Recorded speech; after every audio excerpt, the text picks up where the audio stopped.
Staminaku terbina.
Bismillahirrahmanirrahim. Innalhamdulillah nahmaduhu wa nasta'inuhu wa nastaghfiruh wa na'udzu billahi min syururi anfusina wa min sayyiati a'malina. May yahdihillahu fala mudilla lahu wa may yudlil fala hadiya lahu. Alhamdulillahirabbil alamin. Alhamdulillah kita harus bersyukur ya kepada Allah karena kita diberikan kesehatan jasmani dan rohani pada hari ini dapat berkumpul dalam rangka diseminasi pemahaman budaya positif untuk calon guru penggerak angkatan 9 dari SMA YPU Unila Bandar Lampung yang terdiri dari 4 orang.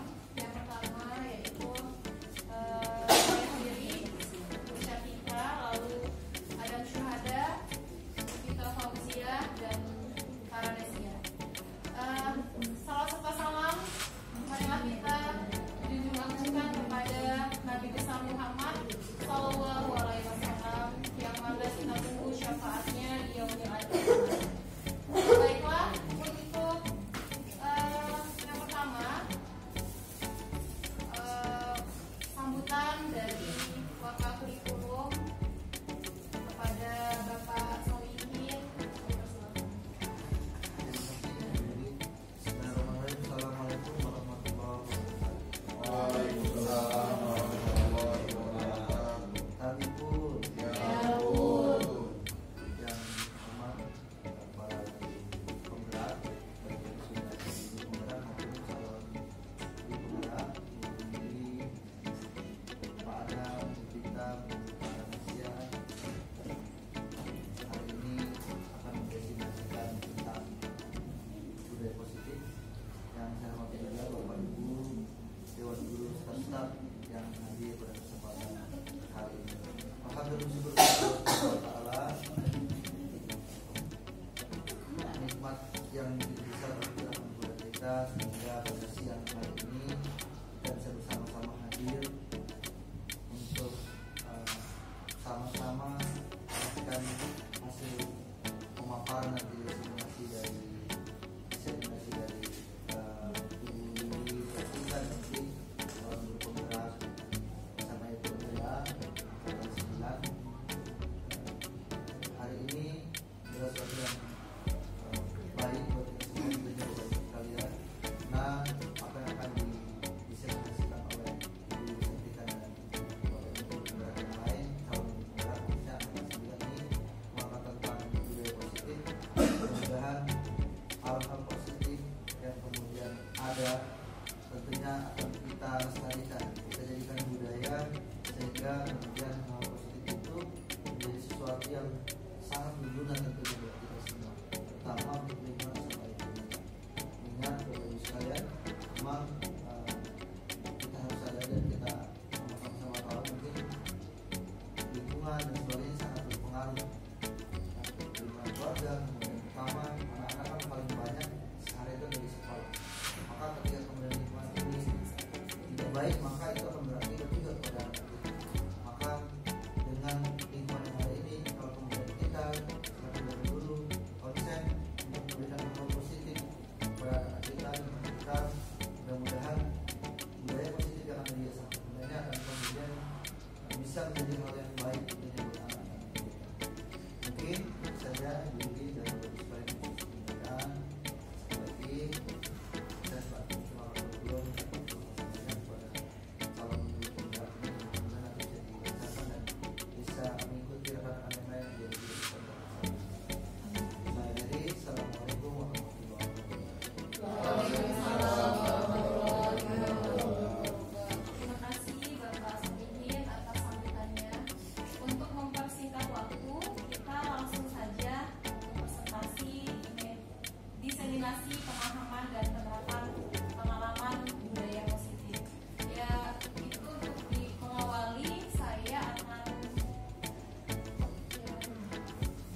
saya akan mengawali dari presentasi diseminasi pemahaman dan penerapan pengalaman budaya positif. Tapi sebelum itu, saya mau kita biar gak ngantuk ya, kita ice breaking dulu ya, sebentar ya, biar semangat ya. Sebentar.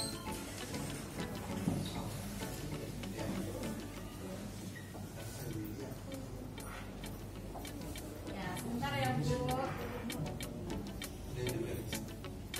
Ya, oke. Boleh Bapak Ibu mengikuti saya ya? Ya. Saya bangun sadar diri penuh semangat. Saya bangun sadar diri penuh semangat. Saya bangun sadar diri saya bangun sadar diri penuh semangat. Sekali lagi tapi semuanya ya. Ya, 1, 2, 3. Saya bangun sadar diri penuh semangat. Saya bangun sadar diri penuh semangat. Saya bangun sadar diri, saya bangun sadar diri penuh semangat. Ya, oke. Terima kasih Bapak Ibu. Baik. Oke, Bapak Ibu semuanya, Assalamualaikum warahmatullahi wabarakatuh. Waalaikumsalam warahmatullahi wabarakatuh. Selamat siang, salam sejahtera untuk kita semua. Siang. Izinkan saya Adam Syuhada, CGP Angkatan 9 dari SMA YP Unila Bandar Lampung ingin menjelaskan atau kita akan sharing diskusi mengenai apa yang telah saya dapatkan pada modul 1.4 yaitu budaya disiplin pada aksi nyata hari ini. Aksi nyata modul 1.4 materi tentang disiplin positif. Kesepakatan kelas. Oke Bapak Ibu, sebelum kita memulai sesi ini, izinkan saya memandu untuk membuat kesepakatan kelas secara bersama-sama. Ayo Bapak Ibu yang mau menyampaikan kesepakatan kelas yang mau disampaikan apa saja. Menjaga kebersihan. Oke, yang pertama disiplin. Yang kedua Menjaga kebersihan. Yang ketiga Apa ya? Menghargai. oke, Saling menghargai. pendapat orang lain. Ya. Yang keempat, Datang tepat waktu. oke, datang tepat waktu. Boleh satu lagi Bapak Ibu? Apa ya? Tertib. Oke, Ya. tertib dan menjaga kebersihan ya. Ya. Oke, itulah kesepakatan kelas yang kita sepakati bersama-sama. Oke, di sini saya mau menjelaskan materi yang pertama tentang filosofi pendidikan Ki Hajar Dewantara. Jadi untuk kurikulum Merdeka ini kita menerapkan pembelajaran model yang terbaru dan kita mengambil dasar dari pendapat yang disampaikan oleh Bapak Ki Hajar Dewantara. Siapa yang tahu Ki Hajar Dewantara itu sebagai tokoh apa Bapak Ibu? Tokoh pendidikan. Oke, tokoh pendidikan ya, Bapak Pendidikan Indonesia adalah Ki Hajar Dewantara. Beliau berpendapat atau memiliki pandangan tentang pendidikan ini tujuannya adalah untuk menuntun segala kekuatan kodrat yang ada pada anak agar mereka dapat mencapai keselamatan dan kebahagiaan yang setinggi-tingginya baik sebagai manusia maupun sebagai anggota masyarakat. Jadi tujuan pendidikan ini adalah menuntun mereka untuk mengembangkan potensi diri. Gitu. Potensi diri setiap anak pasti berbeda-beda, ya kan? Tidak sama. Ada yang ahli di bidang akademik, ada yang di akademik ada yang suka matematika, kimia, biologi, misalkan. Kemudian ada juga yang dia potensinya pada non akademik, misalkan penyiar, casting, atau misalkan dia di olahraga, sepak bola gitu. Jadi mereka punya potensi masing-masing dan tugas kita sebagai guru adalah menuntun mereka mengembangkan bakat dan potensi mereka supaya mereka bisa mencapai kesuksesan. Itu supaya mereka bisa bahagia dan juga selamat ya. Baik itu sebagai anggota masyarakat ataupun sebagai individu. Kemudian filosofi pendidikan. Jadi pendidikan dengan pengajaran itu adalah sesuatu yang berbeda, Bapak Ibu. Kalau pengajaran itu hanya mentransfer ilmu saja, sedangkan kalau pendidikan di sini ada penanaman budi pekerti atau wakaf. Gitu. Dan ini adalah tugas seorang guru yang tidak bisa digantikan oleh apapun itu. Walaupun sekarang ini teknologi sedang berkembang, misalkan ada AI ya, gitu. Jadi ada teknologi artificial intelligence gitu. Kita bisa mengerjakan suatu pekerjaan menggunakan teknologi, tapi untuk guru ini sendiri tidak bisa. Karena apa? Dalam tugas guru ini selain dia cuma mengajar, ada juga tugas untuk melakukan proses pendidikan, yaitu penanaman watak dan juga budi pekerti. Nah, guru juga sebagai penuntun dan pemberi teladan ya, sesuai dengan trilogi pendidikan yang ada 3. Yang pertama adalah Ignaso Suswodo, Igmatio Mamungkaso, dan Tuturi Handayani. Itu trilogi pendidikan. Nah, ini berkaitan dengan budaya positif. Jadi dalam penerapan budaya positif di sekolah untuk membentuk karakter murid yang sesuai dengan profil pelajaran Pancasila, guru penggerak sebagai penuntun dan pemberi teladan yang selalu berpihak pada murid.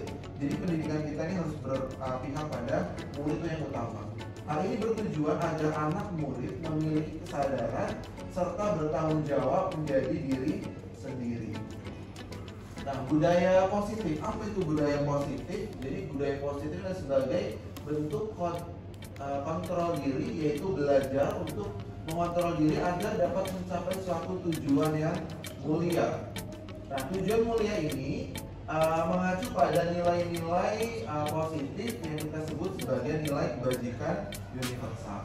Nah, pemahaman tentang budaya positif yang akan kita bahas, yang pertama tentang disiplin positif, yang kedua teori kontrol, yang ketiga teori motivasi, yang keempat kebutuhan dasar manusia, itu ada 5.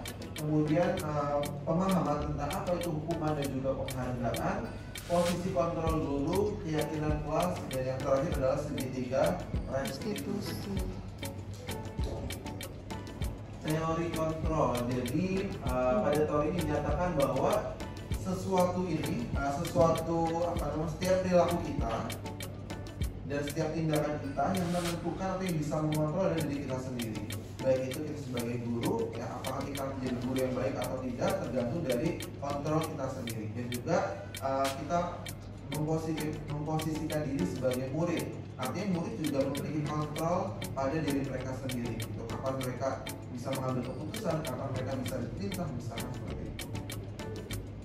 Kebutuhan dasar manusia itu ada 5. Yang pertama adalah kebutuhan untuk bertahan hidup.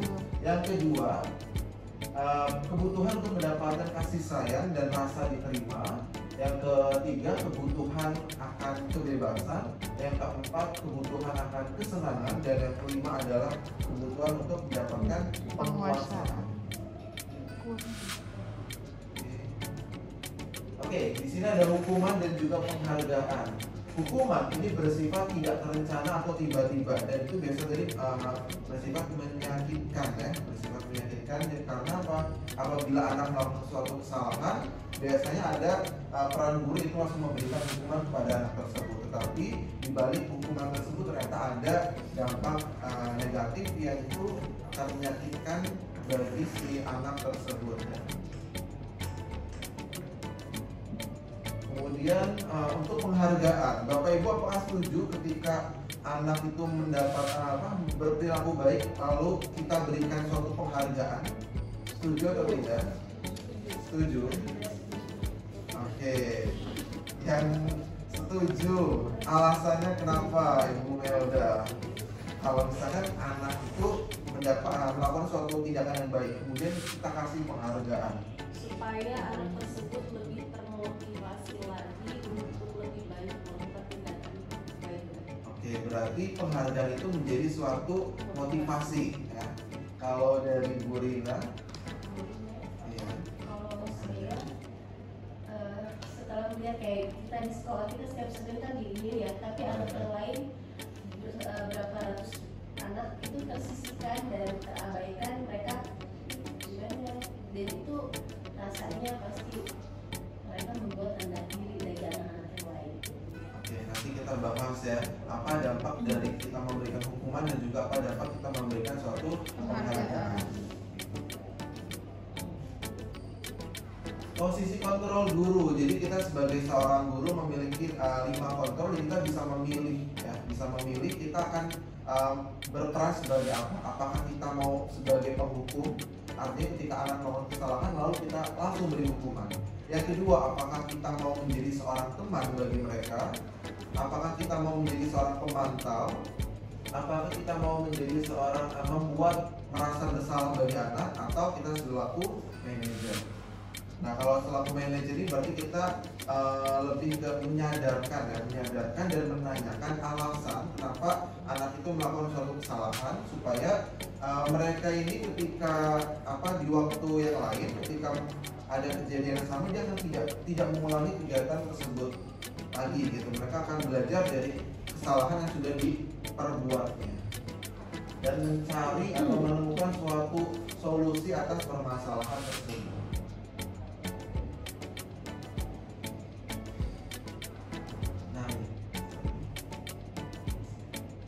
Keyakinan kelas dan peraturan kelas adalah hal yang sama. Saya ingin tahu pendapat dari Bapak Ibu semua di sini. Menurut Bapak Ibu, keyakinan kelas dan peraturan kelas, apakah itu adalah hal yang sama? Betul atau salah?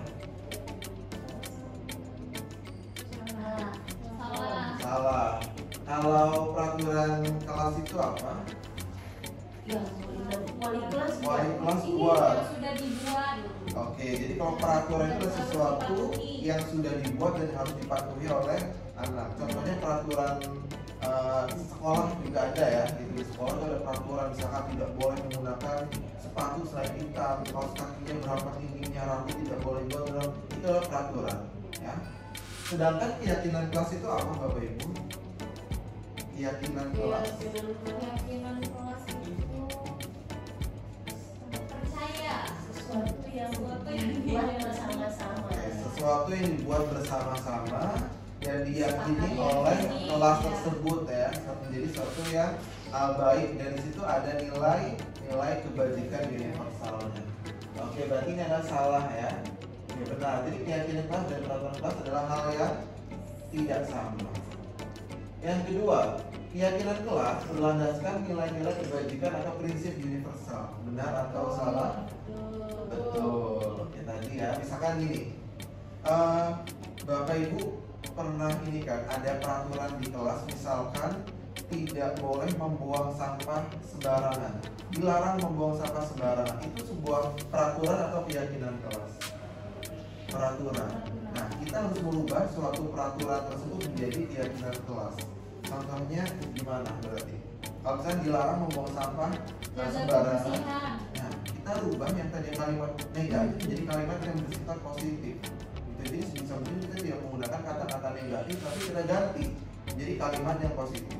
Dilarang membuang sampah sembarangan, kita rubah menjadi apa, Bu Yuli? Oke, menjaga kebersihan. Dan di situ akan muncul keyakinan kelas bahwa kebersihan itu harus senantiasa dijaga, karena itu merupakan suatu nilai kebajikan, sebagian juga dari iman. Itu contohnya. Nah ini betul ya, jadi keyakinan kelas ini berdasarkan nilai-nilai kebajikan universal. Oke, selanjutnya ada sedikit pertanyaan. Apa nilai kebajikan atau keyakinan yang ingin diangkat dari peraturan-peraturan berikut? Yang pertama, menggunakan helm saat mengendarai motor.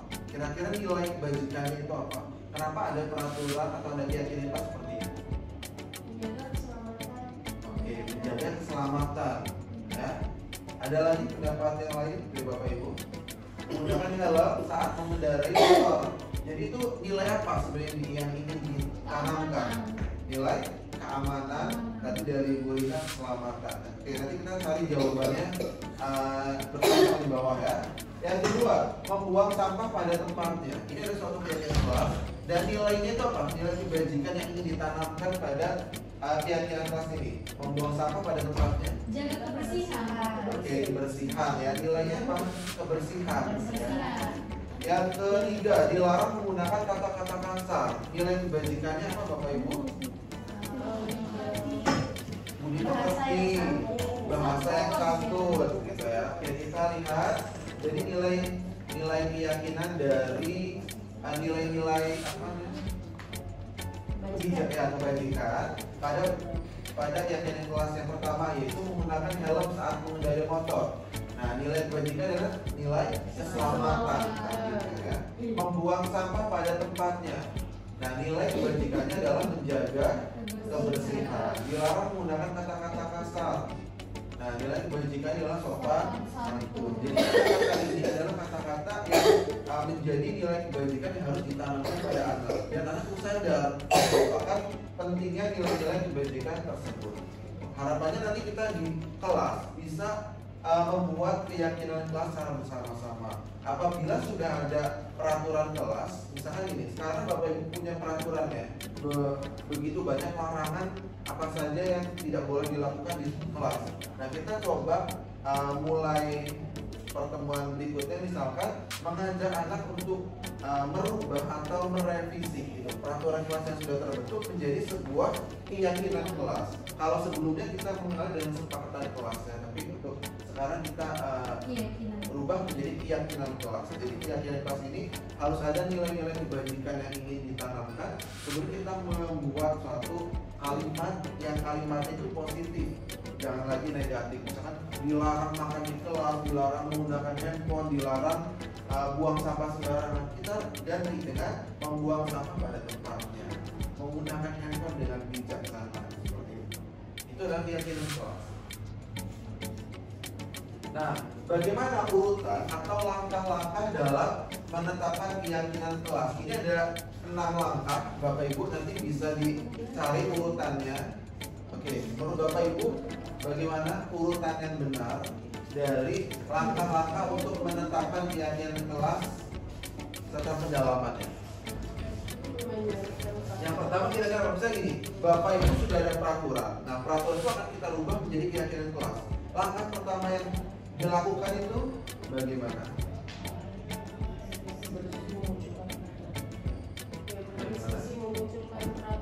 Oke, betul. Yang pertama adalah berdiskusi memunculkan peraturan yang perlu ditaati warga sekolah. Munculkan dulu. Yang kedua, Perang semua. Perang gak? yang kedua, Menyarankan peraturan-peraturan menjadi nilai kebijakan. Jadi dia nyari juga. Setelah itu kita nyari. Dengan peraturan-peraturan Ini ya? itu dari dia. menyarikan peraturan-peraturan menjadi nilai-nilai kebajikan. Oke, menyarikan atau merubah dulu? Merubah dulu. Merubah peraturan menjadi kalimat yang lebih positif. Kemudian mencarikan nilai-nilai kebajikannya. Contohnya tadi dilarang membuang sampah sembarangan. Kita rubah menjadi kalimat positif. Membuang sampah pada tempatnya. Nah, nilainya apa? Nilai kebersihan kebajikannya. Selanjutnya,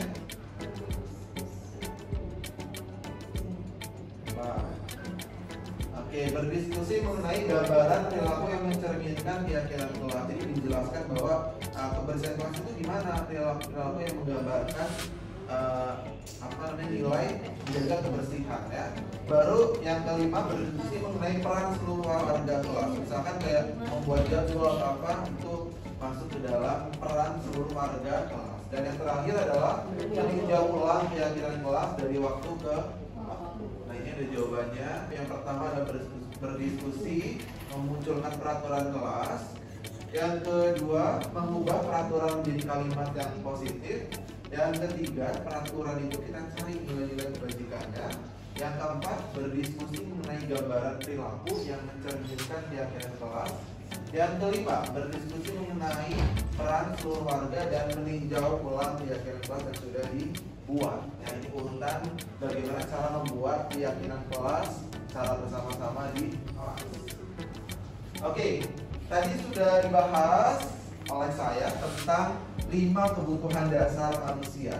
Ini ada kata dan juga kalimat yang masih numpang. Silakan dilengkapi Bapak Ibu. Yang pertama, oke, 5 kebutuhan dasar manusia, sebutkan. Yang pertama adalah kesenangan. Oke, yang kedua cinta dan kasih sayang. Yang ketiga kebebasan.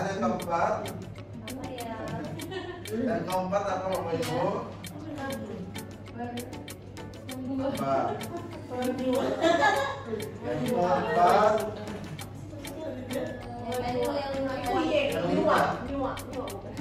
apa? Penguasaan. Yang kelima hidup bertahan. Betul ya. Oke, yang pertama adalah nilai kesenangan. Jadi kesenangan artinya manusia ini pasti butuh senang ya. Kalau misalkan ya tujuan hidup kita ada 2. Pertama adalah selamat, yang kedua adalah bahagia atau selamat.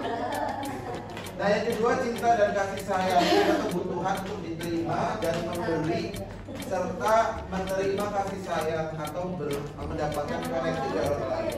Kalau misalkan gini, kita dalam hidup ini tidak ada orang yang merespon kita, kan itu juga sesuatu yang apa ya, tidak enak ya, gitu, sedih. Jadi kita harus mendapatkan rasa cinta dan juga kasih sayang. Yang ketiga, kebebasan. Nah, kita juga membutuhkan untuk diberikan pilihan ya, menentukan suatu pilihan dan juga kemandirian serta hak untuk mengambil suatu keputusan. Itu kalau misalkan kita semuanya tertekan kan nggak enak juga ya. Kita harus ada pilihan-pilihan dan kita bisa mengambil pilihan yang terbaik menurut kita sendiri. Yang keempat, penguasaan. Ini adalah kebutuhan pengakuan atas kemampuan, prestasi dan merasa diakui. Pasti kita semua ingin mendapatkan penguasaan tersebut, gitu. Baik itu di rumah, di masyarakat atau di tempat kerja. Yang kelima, bertahan hidup. Nah, ini adalah kebutuhan dasar, yaitu kebutuhan fisiologis dari rasa lapar, yang haus, serta psikologis. Artinya kita juga harus merasa aman, nyaman, tenteram dalam hidup ya. Nah, anak-anak juga seperti ini Bapak Ibu. Jadi anak-anak ini juga harus mendapatkan 5 kebutuhan ini supaya mereka bisa mengembangkan potensi yang ada pada diri mereka. Kalau misalkan gini, mereka mau belajar, tapi kebutuhan dasarnya tidak terpenuhi, mereka belum makan, pasti kan nggak konsentrasi ketika mau belajar.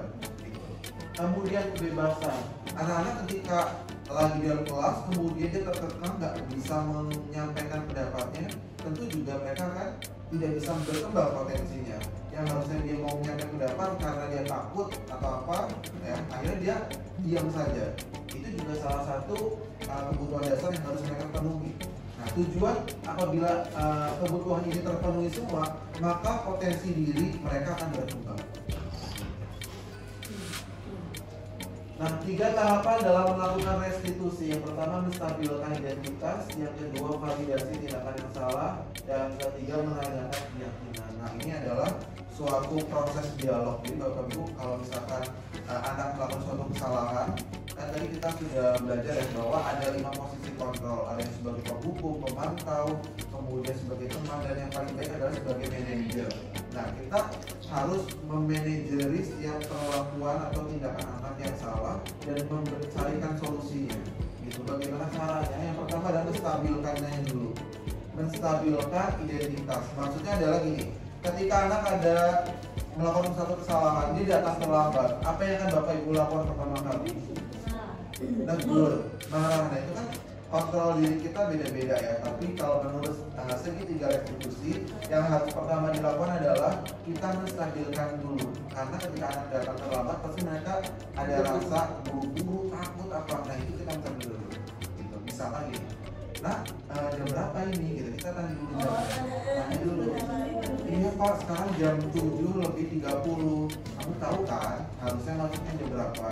7:10. Nah, setelah itu kita stabilkannya dulu. Iya, tidak langsung marah, tidak langsung ini, tapi kita menanyakan dulu. Atau misalkan, nah, kalau kesekian kalinya juga sama, kita harus menstabilkannya dulu, gitu ya. Atau misalkan anak dia tidak menggunakan sepatu warna hitam, kita harus menstabilkannya dulu. Ya. Yang kedua, memvalidasi. Banyak karena terlalu banyak yang apa menstabilkan itu, makanya akhirnya kayaknya di anak-anak kita kayak kaos kaki kayak itu Berarti gak bicara apa adanya loh. berarti bagian yang ketiganya belum tercapai, yaitu menanyakan keyakinan. Itu yang belum tercapai ya. Menstabilkan identitas sudah. Yang kedua, validasi tindakan yang salah. Jadi ketika mereka datang terlambat, setelah kita tenangkan mereka, kita tanya, kamu tahu apa kesalahan kamu? Ya Bu, maaf saya tahu bahwa saya tadi datangnya terlambat gitu. Setelah itu kita tanyakan, kenapa datang terlambat? Pasti anak dalam setiap tindakannya pasti punya latar belakang. Dan kita harus menanyakan itunya terlebih dahulu. Gitu. Siapa tahu mereka ada kendala di jalan, dan kita harus tanya ke mereka dulu. Karena kalau misalnya tidak ditanya dan kita langsung memberikan label atau penilaian, mereka kan merasa sakit hati. Nah, disitulah pentingnya segitiga restitusi supaya tidak ada gap atau tidak ada kesalahan dari guru, dan juga anak itu juga secara sadar, secara sadar itu tahu kesalahannya dan juga tahu solusinya. Yang ketiga, menanyakan keyakinan. Jadi setelah tahu bahwa itu adalah perbuatan yang salah atau tindakan yang melanggar keyakinan kelas, kita tanyakan seharusnya bagaimana, solusinya bagaimana. Jadi solusi itu dari siswa, bukan dari gurunya. Gitu. Nanti anak itu akan mencari solusi yang terbaik menurut mereka. Nanti kita sebagai seorang guru memberikan penguatan. Oh ya, ini yang baik seperti ini. Jadi jangan ulangi lagi, meminta maaf dan lain-lain. Oke, Bapak Ibu, sekian yang dapat saya sampaikan. Semoga dapat bermanfaat. Interaksi nyata, disiplin positif. Saya akhiri bila taufiq wal hidayah. Wassalamualaikum warahmatullahi wabarakatuh. Waalaikumsalam warahmatullahi wabarakatuh. Saya Yulisyatika, calon guru penggerak angkatan 9 dari SMA IPM Bandar Lampung, akan memaparkan budaya positif yang sudah kami pelajari pada modul 1.4. Nah, tapi di awal pada saat modul pertama itu kami mempelajari tentang filosofi Ki Hajar Dewantara. Nah, dari filosofi inilah yang kami pelajari sampai kami bawa yang ingin kita terapkan dan ingin menggerakkan teman-teman semua di sekolah, bahwa filosofi inilah yang akan kita jalani dan kita pakai pada sistem pendidikan kita, dan termasuk pada kurikulum kita ini, kurikulum Merdeka. Karena pada dasarnya filosofi Ki Hajar Dewantara itu merupakan dasar yang sesuai, yaitu tentang kodrat alam dan kodrat zaman. Jadi dari filosofi Ki Hajar Dewantara itu sesuai dengan zaman. Zaman dulu tidak ada laptop seperti ini, zaman sekarang teknologi canggih gitu. Jadi kita harus menyesuaikan. Nah, pada filosofi Ki Hajar Dewantara itu ada trilogi pendidikan. Yang pertama Ingarso Sungkolodo, yang kedua Ingmadia Mangunkarso, dan yang ketiga Tutpuli Handayani. Nah, tentunya mungkin ini sudah Bapak Ibu dengar semuanya. Kalau Ingarso Sungkolodo itu kan di depan harus memberi teladan, yang artinya menjadi seorang pemimpin itu harus mampu memberikan suri tauladan. Tentunya kita sebagai bapak dan ibu guru di sekolah ini, kita harus memberikan suri tauladan yang baik sehingga nanti dicontoh oleh murid-murid kita juga baik.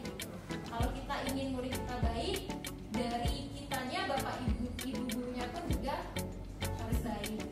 Yang kedua yaitu Ingmadia Mangunkarsa, di tengah harus membangun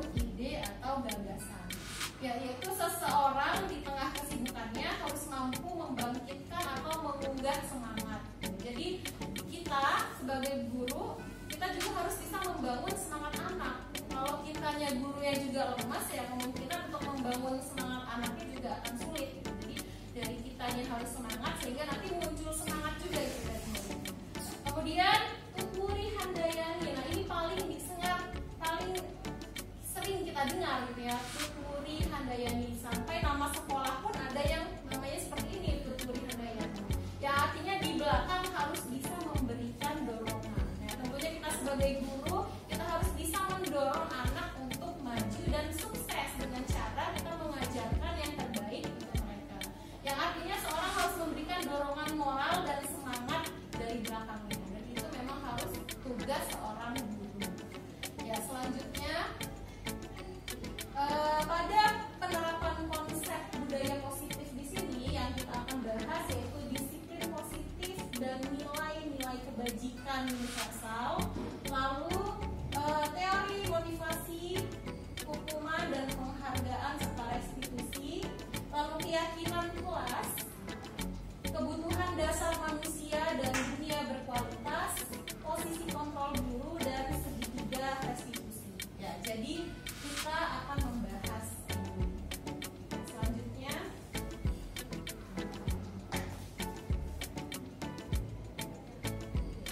Nah, di sini ada teori kontrol. Teori kontrol itu dicetuskan oleh Dr. William Glasser ya, yaitu ada ilusi guru mengontrol murid. Kemudian ada ilusi bahwa semua penguatan positif, efektif dan bermanfaat. Kemudian miskonsensi makna kontrol, lalu ilusi bahwa kritik dan membuat orang merasa bersalah dapat menguatkan karakter, lalu ilusi bahwa orang dewasa memiliki hak untuk memaksa. Nah, untuk ilusi guru mengontrol murid, pada dasarnya kita tidak dapat memaksa murid untuk berbuat sesuatu kalau murid tersebut memilih untuk tidak melakukannya. Walaupun tampaknya kita sedang mengontrol perilaku murid tersebut, hal ini karena murid tersebut mengizinkannya gitu. Jadi semua kontrol itu kan ada pada diri kita sendiri. Misalkan gini Bapak Ibu, tangan kita memegang sesuatu gitu. Orang lain suruh membuka. Kalau kita tidak mengizinkan, pasti kan tidak akan dibuka gitu. Jadi suatu kontrol yang terdapat pada diri kita sendiri. Begitu juga pun murid punya posisi kontrol, dia mau kita kontrol atau tidak. Jadi kita tidak bisa memaksa, harus berasal dari dalam diri mereka. Nah, bagaimanakah caranya supaya kita bisa mengontrol? Nah, ini merupakan salah satu pelajaran buat kita juga. Di sini mungkin saya juga belajar melalui budaya positif dari materi-materi ini. Ya, next. Ya, selanjutnya, bagaimana seorang bisa berubah dari paradigma stimulus respon kepada pendekatan teori kontrol? Nah, ini ada perbedaan antara stimulus respon dan teori kontrol. Ya, jadi stimulus respon di sini ada realitas kebutuhan kita sama. Nah, untuk teori kontrolnya realitas kebutuhan kita berbeda. Jadi kebutuhan setiap orang itu pun berbeda-beda. Lalu ini ada stimulus respon, semua orang melihat hal yang sama, tapi ternyata setiap orang memiliki gambaran yang berbeda. Selanjutnya kita mencoba mengubah agar orang berpandangan sama dengan kita, tapi kita berusaha memahami itu gak bisa ya. Kita berusaha memahami pandangan orang lain tentang dunia, karena tidak selamanya yang kita pikirkan itu benar gitu ya. Selanjutnya yaitu perilaku buruk dilihat sebagai suatu kesalahan. Nah, padahal belum tentu suatu perilaku buruk itu dilihat sebagai suatu kesalahan, karena semua perilaku pasti mempunyai tujuannya masing-masing. Lalu orang lain bisa mengontrol saya. Nah, padahal hanya saya yang bisa mengontrol diri saya sendiri. Selanjutnya saya bisa mengontrol orang lain, padahal kita nggak bisa mengontrol orang lain. Selanjutnya, pemaksaan ada pada saat bujukan. Kolaborasi dan konsensus menciptakan pilihan-pilihan baru. Lalu stimulus respon, model berpikir menang atau kalah, padahal pada teori kontrol model berpikir kita kalau bisa harus menang. Selanjutnya, oke. Nah di sini akan membahas tentang disiplin positif. Sebelumnya saya mau nanya, menurut Bapak Ibu disiplin itu apa sih? Sesuai aturan. Benar. Jadi pada benak kita disiplin itu adalah sesuai aturan sebuah tata tertib yang kita lakukan. Padahal makna disiplin sendiri itu adalah berasal dari bahasa Latin yang artinya belajar. Disiplin itu artinya belajar padahal, bukan aturan atau tata tertib gitu. Tetapi kita di sekolah biasanya mengenal disiplin itu adalah suatu tata tertib, suatu aturan yang harus kita patuhi gitu. Padahal maknanya itu adalah belajar. Nah, untuk menjadi seorang murid atau pengikut seorang harus paham betul alasan mengapa mereka mengikuti suatu aliran atau ajaran tertentu, sehingga motivasi yang terbangun adalah motivasi intrinsik dan bukan ekstrinsik. Jadi supaya kita belajar, makna-makna itu sebenarnya harus berasal dari dalam diri sendiri gitu. Kalau aturan biasanya kan itu harus dari luar, aturan sekolah. Nah tapi ini bagaimana caranya kita bisa mengeluarkan aturan yang berasal dari dalam diri sendiri. Menurut Ki Hajar Dewantara, di mana ada disiplin positif itu di mana ada kemerdekaan, disitulah harus ada disiplin yang kuat. Sungguh pun disiplin itu bersifat self disiplin, yaitu kita sendiri yang mewajibkan kita dengan sekeras-kerasnya, tetapi itu sama saja jikalau kita tidak cakap melakukan self disiplin, wajiblah penguasa lain disiplin diri kita. Peraturan demikian itulah harus ada di dalam suasana yang merdeka.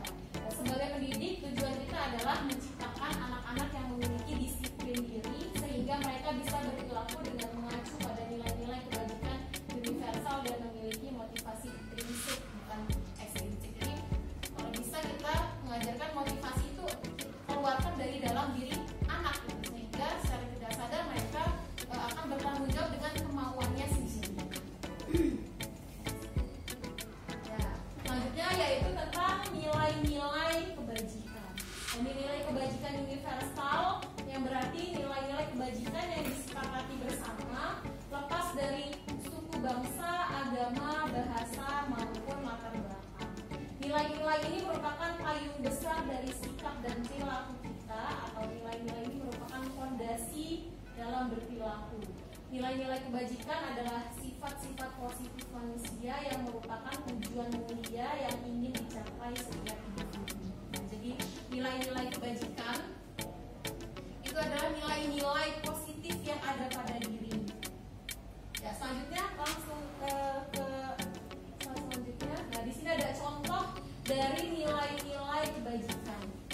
Di sini profil pelajar Pancasila. Yang di sini adalah profil pelajar Pancasila yang sedang kita jalani dan yang kita tanamkan kepada anak. Nilai-nilai apa saja? Itu ada dimensi-dimensi yang kita kenal pada profil pelajar Pancasila ya. Ada 6 dimensi.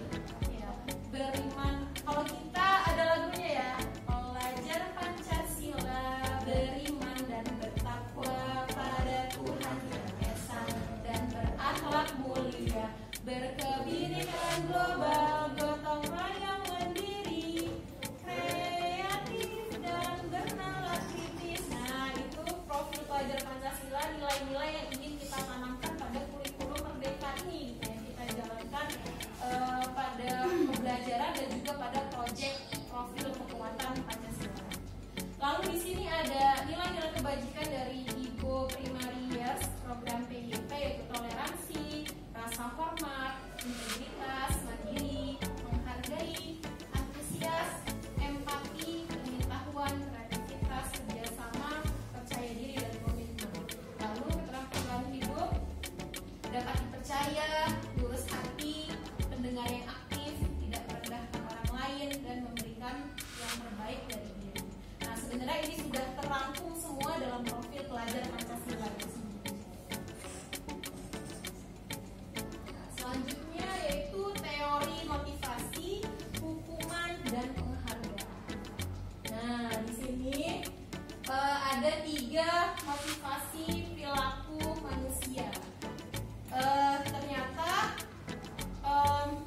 3 motivasi perilaku manusia itu yang pertama untuk menghindari ketidaknyamanan atau hukuman. Selanjutnya untuk mendapatkan imbalan atau penghargaan dari orang lain.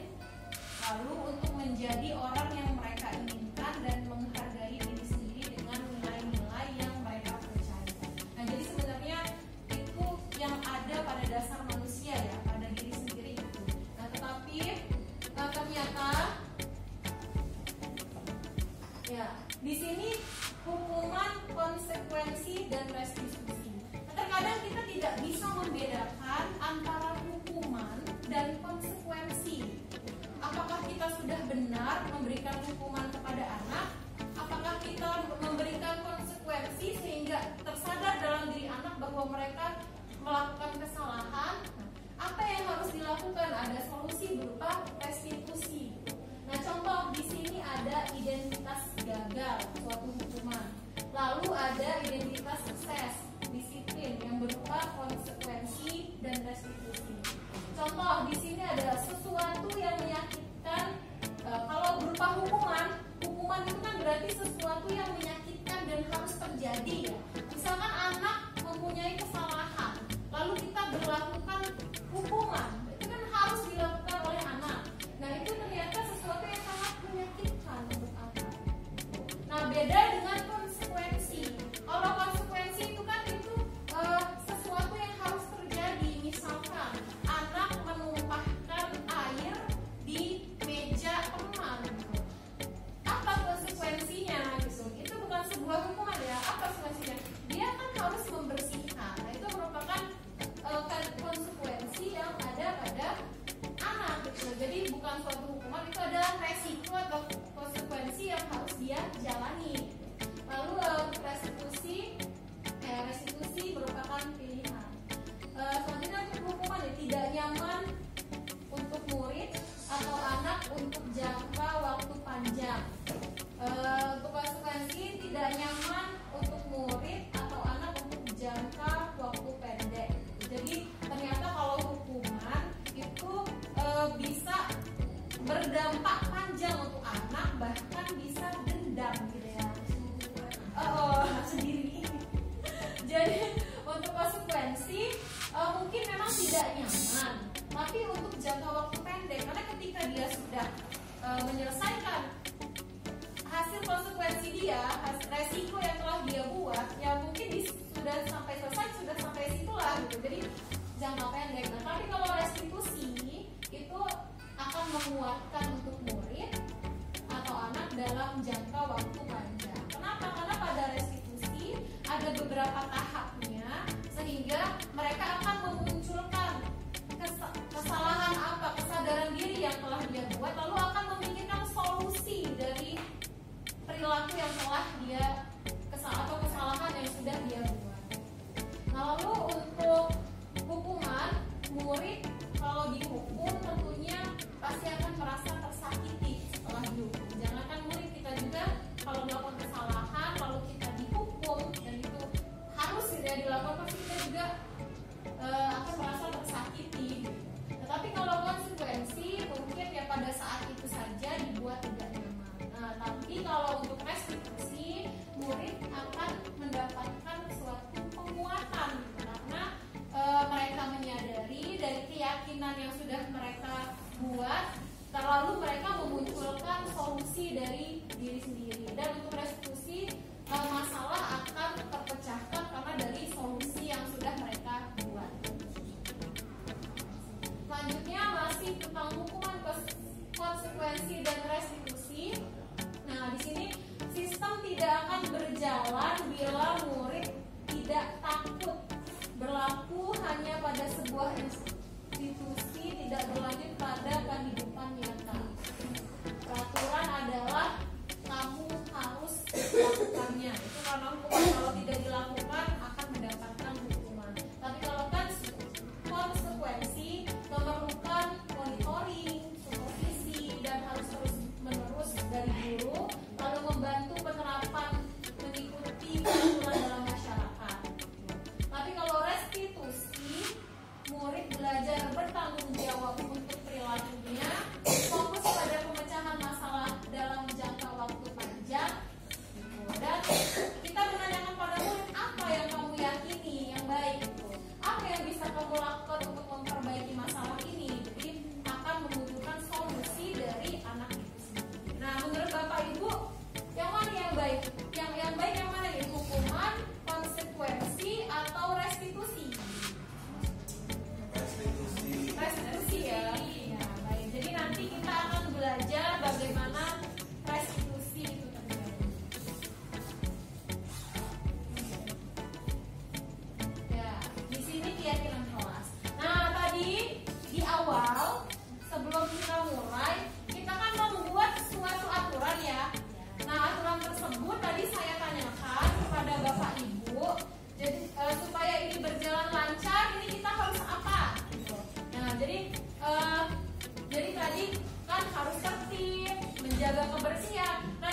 yaitu bentuk tanggung jawab terhadap diri sendiri.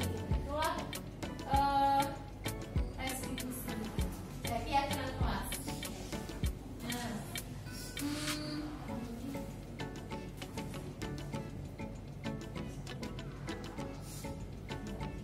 ya, next aja, next.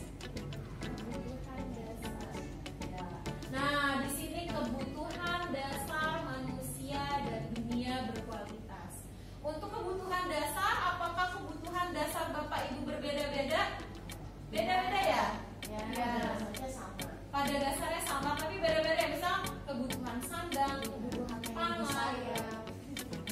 Nah, jadi pada dasarnya sudah terangkum 5 kebutuhan dasar manusia. Nah, jadi apa saja 5 kebutuhan dasar manusia itu? Yang pertama, tadi bertahan hidup. Ya, untuk bertahan hidup kita harus apa? Makan, ya kan? Iya. Contoh bertahan hidup yaitu tadi makan. Lalu yang kedua, kasih sayang dan rasa diterima. Nah, ya. Jadi ternyata itu merupakan kebutuhan dasar kita, gitu ya. Ternyata jangan disalahkan gitu kan. Kita mengapa begini, mengapa begitu.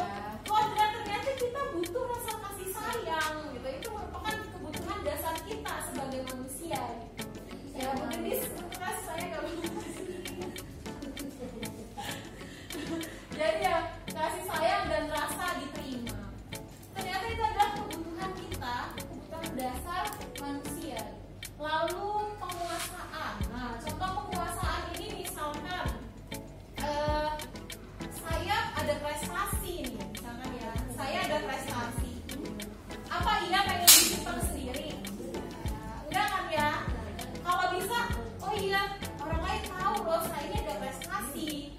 Keyakinan kelas apa yang sudah disepakati? Itu kan sudah muncul dari anak apa yang sudah dijalani. Nah, lalu kemudian akan memunculkan solusi. Jadi bagaimana nih selanjutnya supaya kamu tidak mengulangi kesalahan lagi?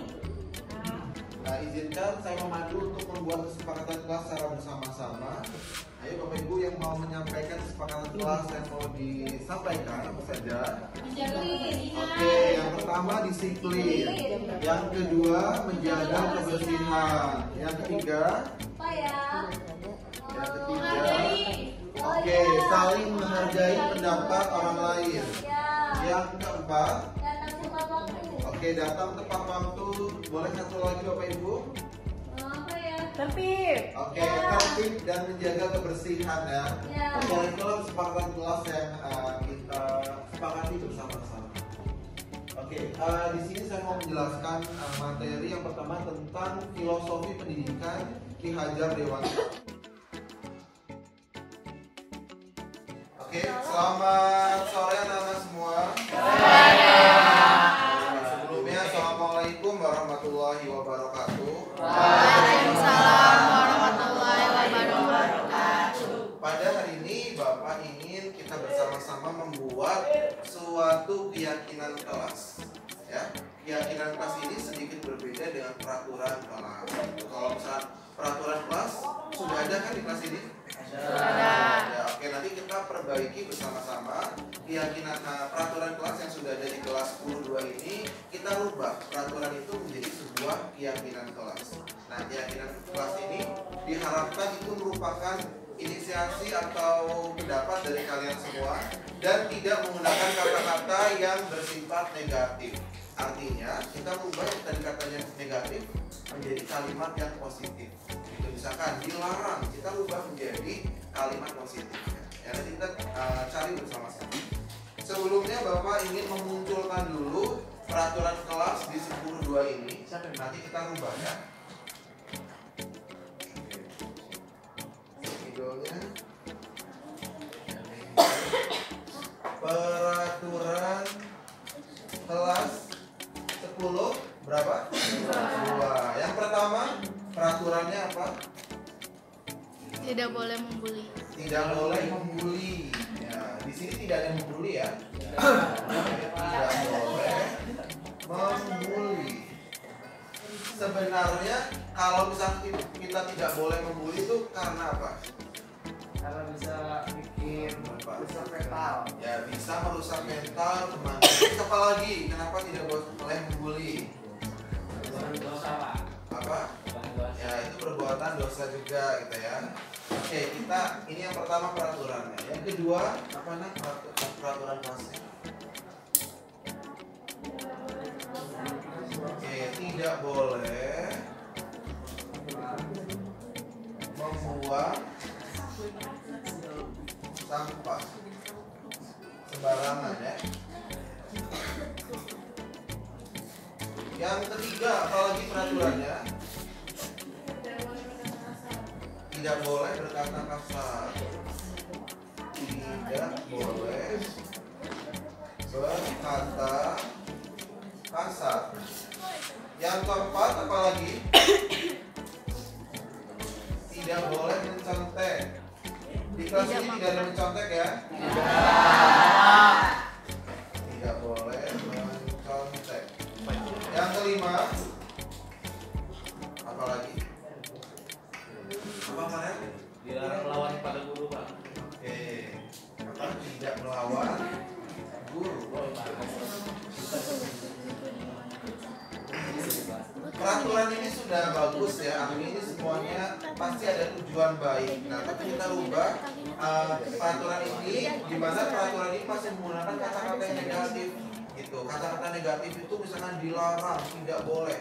Biasanya kalau ada peraturan yang dilarang, kalian malah makin penasaran tidak? Iya. Iya. Kita gini, dilarang menginjak rumput, kalian malah menginjak karena merasa peraturan itu katanya harus untuk dilanggar ya. Nah, maka kita rubah peraturan yang tadi menggunakan kalimat negatif positif. Sebelumnya peraturan ini sudah muncul, kita cari nilai-nilai atau apa ya, value dari setiap peraturan tersebut. Misalkan kita kalau misalkan berkendara kan harus menggunakan helm ya, artinya harus menggunakan helm. Nah, harus itu kan kata perintah ya kan. Nilai atau tujuan apa yang menyebabkan kalian diminta untuk menggunakan helm ketika berkendara? Ya apa? Menjaga keselamatan atau biar kalau kecelakaan kita lebih selamat gitu kan.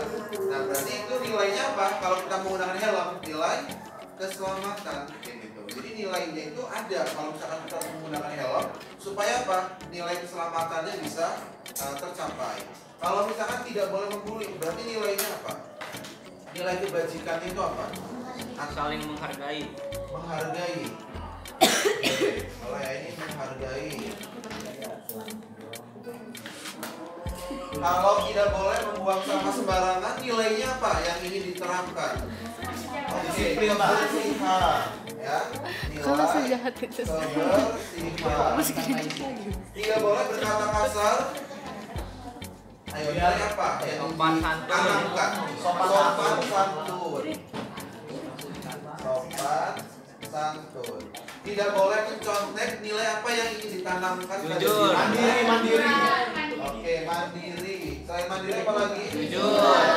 Jujur. Nah, inilah nilai-nilai positif atau nilai-nilai kebajikan yang ada pada peraturan kelas itu. Selanjutnya tidak melawan guru. Sopan ya. Sopan santun juga ya. Sopan dan taat mungkin ya. Cinta itu sopan. Oke. Ada lagi peraturan yang belum dituliskan untuk kelas ini? Apa? Tidak boleh makan. Iya, tidak boleh makan. Tidak boleh makan di kelas. Tujuannya apa? Kenapa tidak boleh makan di kelas? Bau, Pak. Nilai apa? Bau. Lagi. Sopan. Disiplin ya. Oke, boleh. Disiplin. Nah, sekarang peraturan ini kita rubah menjadi sebuah keyakinan kelas.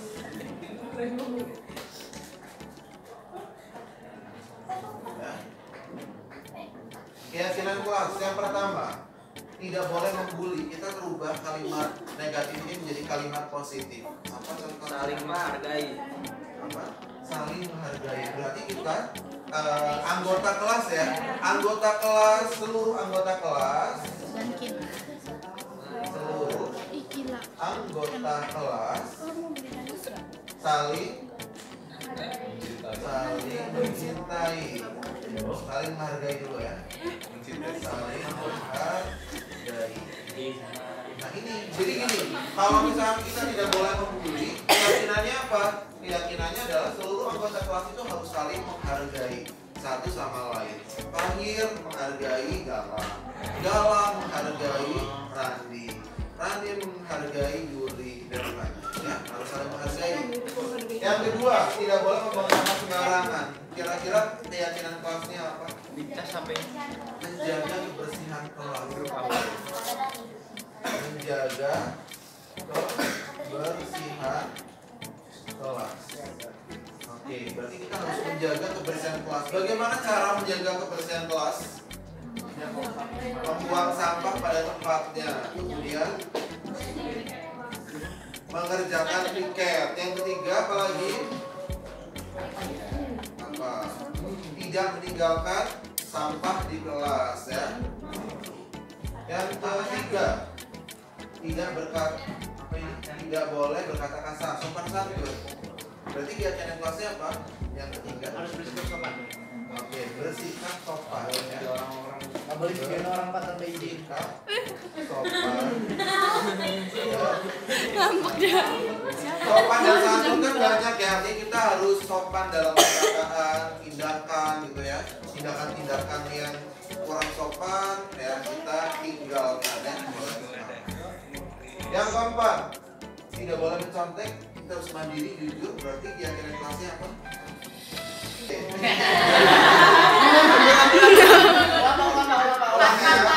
Oke, yang keempat, tidak boleh mencontek. Berarti nilainya adalah kita harus mandiri dan jujur. Keyakinan kelasnya apa, Nana? Harus bersikap jujur. Bersikap jujur. Adil, baik, amanah, bijaksana, bersikap jujur. Jujur di sini kan luas ya, bukan hanya mencontek tapi juga mengembalikan barang punya orang lain, atau jika menemukan uang punya teman dikembalikan. Apa ya? Berapapun nominal ya Pak ya? Berapapun nominal kan bukan hak dari kita ya. Apanya Pak? Bersikap jujur dan mandiri. Yang kelima, apa yang lagi? Tidak mau Sopan dan santun ini sudah ya. Yang ke ini, yang disiplin. tidak boleh makan di kelas kita apa? Menjaga apa? Kedisiplinan di kelas ya. Iya Pak. Oke. Menjaga kedisiplinan kelas. Oke, di sini sudah ada 5 keyakinan kelas. Minta tolong Saudara Fahir untuk membacakan dari yang pertama. Ayo lah. Oke, keyakinan kelas yang pertama. Satu, seluruh anggota kelas saling menghargai. Oke, 2. Dua, menjaga kebersihan kelas. 3. Bersikap sopan dan santun. 4, bersikap jujur dan mandiri. 5, menjaga kedisiplinan kelas. Oke, terima kasih Fahir. Beri tepuk tangan dulu buat kita semua.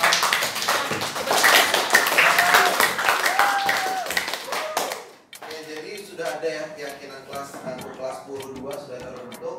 Silakan keyakinan kelas ini kita pegang teguh apabila ada hal-hal yang kita mau bertindak itu kita harus mengingat kembali keyakinan yang sudah kita buat bersama-sama. Oke, sekian dari Bapak. Assalamualaikum warahmatullahi wabarakatuh. Waalaikumsalam.